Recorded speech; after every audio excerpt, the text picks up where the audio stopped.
नमस्कार मंडळी, श्री स्वामी समर्थ. स्वागत आहे तुमचं आपल्या छोट्याशा मिनी ब्लॉगमध्ये. तर बघा, माझा जो नागवेलीचा वेल आहे ना, तो वाढण्यासाठी मी काय काय केलेला आहे. आणि एवढा मोठा माझा नागवेलीचा वेल, 3 पानाचा वेल, खराब झालेला वेल एवढा मोठा कसा झाला ते सुद्धा तुम्हाला व्हिडिओमध्ये पुढे सांगतेच मी. आणि खरंच पूर्ण खराब झाला होता वेल माझा. अक्षरशः माझ्या मैत्रिणीने इतका सुंदर पुण्याहून मला वेल दिला होता, कारण इथं तर मला मिळत नव्हता. पुण्याहून त्यांनी माझ्यासाठी वेल आणला होता तो. आणि तो वेल उन्हाळ्यामध्ये माझ्याकडून काही कारणानं खराब झाला होता. कारणानं म्हणजे काय झालं तर त्याला ओव्हर वॉटरिंग चालत नाही. घरामध्ये होता तो टिपवायावरती ठेवलेला आणि त्याला जास्त पाणी झालं माझ्याकडून. आणि आमचं 2 दिवस देवदेव होतं उन्हाळ्यामध्ये, त्यामुळे आमचं दुर्लक्ष झालं झाडाकडे त्या. आणि त्यामुळे तो वेल खराब झाला होता. तर 3च पानं राहिली होती, बाकी सगळी पानं जळून गेली होती. मग मी काय केलं, ती 3 पानाची कांडी जी आहे ना, ती एका मोठ्या कुंडीमध्ये मी रुजवली. आणि त्याला कोणतं खत वापरलं ते सुद्धा सांगते. तर ती रुजवली आणि तोपर्यंत पावसाळा चालू झाला होता. थोडे दिवस मी, आणि त्याला ऊन पण जास्त चालत नाही, थोडे दिवस मी घरामध्येच ठेवला.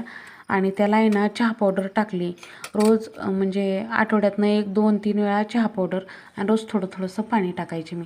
आणि त्यानंतर तो वेल थोडासा रुजला, म्हणजे ती कांडी चांगली झाली. ती कांडी तयार झाल्यानंतर मी शिफ्ट केलं त्याला मोठ्या कुंडीमध्ये. आणि त्यानंतर बघा, मी जो आपला पांढरा युरिया असतो ना, तो शेतातला, तो मी त्याला घातला. आणि इतका वेल माझा बघू शकताय तुम्ही, जे माझं कष्टाचं फळ जे आहे ना. आणि त्याला भरपूर असे त्याला हे सुटलेले आहेत बघा, 4-5 असे खालनं आणखीन लेयर आलेले आहेत. आता ते तसेच वरती जाणार. त्यामुळे इतका माझा वेल छान आला आहे ना, माझं मन प्रसन्न झालं बघा. तर आपल्याला वेलासाठी काय करायचं बघा, ज्यांच्याकडे वेल आहे चांगला हिरवागार ठेवण्यासाठी महिन्यातनं एकदा युरिया टाकायचा. किती टाकायचा, उगं 10-12 दाणेच टाकायचा, आणि ते पण बुडाला टाकायचं नाही, साईडने टाकायचं त्याच्या. आणि चहा पावडर आठवड्यातनं एकदा टाकायची. कोरडी आपली 1 चमचाभर चहा पावडर टाकायची. आणि बघू शकताय त्याला फांद्या बिंद्या साईडने भरपूर असे वेल तयार झालेत. म्हणजे एका 3 पानाच्या वेलापासून भरपूर असा मोठा वेल तयार झाला.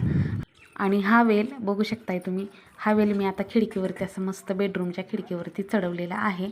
आमची इथं बेडरूम आहे, त्या खिडकीला मी दोरी बांधली. आणि दोरी कात्याचीच बांधायची, कारण त्या कात्याला आहे ना असे काटेरी हे असतात ना, हे तर त्याच्यामुळे वेल असं चांगला चढतो वरती. आणि त्याचबरोबर त्याची पानंसुद्धा मोठी होतात त्यामुळे. आणि भिंतसुद्धा खरमुडी असावी. आणि माझ्या मंगलकलशातल्या नारळाला मग मी छान अशी ती पानं मंगलकलशाला लावत जाईल, माझा वेल मोठा झाला की. तर इकडे बघू शकताय, देवपूजा करत होते. मंगलकलशाला मस्त असा मळवट भरून घेतला. आणि त्याचबरोबर आपली देवपूजा जी आहे ती संपन्न झालेली आहे. तर पूजा झाल्यानंतर घरातलं वातावरण खूप प्रसन्न होतं.